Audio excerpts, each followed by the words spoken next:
Hello, everyone. My name's Edgar, and I'll be talking about hurricanes, specifically how they form and where they form.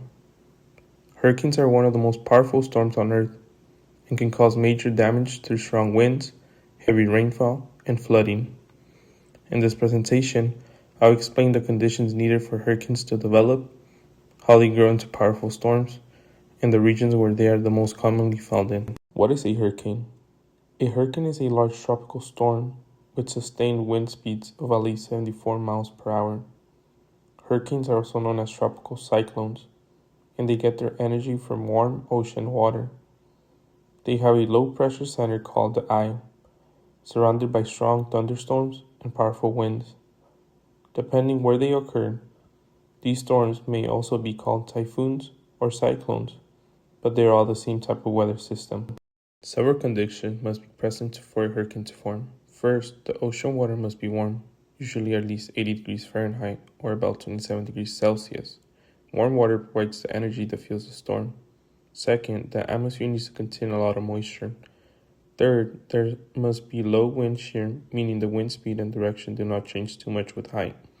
Finally, there must already be some type of weather disturbance, such as a tropical wave, to begin the process. Hurricanes form when warm ocean water evaporates into the atmosphere. The warm, moist air rises and creates an area of low pressure near the ocean surface. As more air moves into this low pressure area, it also rises and forms clouds and thunderstorms. When water vapor condenses into clouds, it releases heat, which gives the storm even more energy. Over time, the storm becomes stronger and more organized. The Earth's rotation causes the storm to spin, creating the circular shape that hurricanes are known for. And if favorable conditions continue, the storm can develop into a hurricane.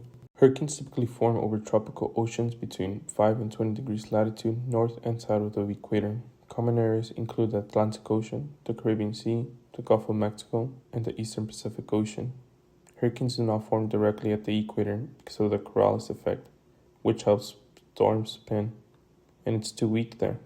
As hurricanes move over cooler water or land, they usually weaken because they're losing their source of energy.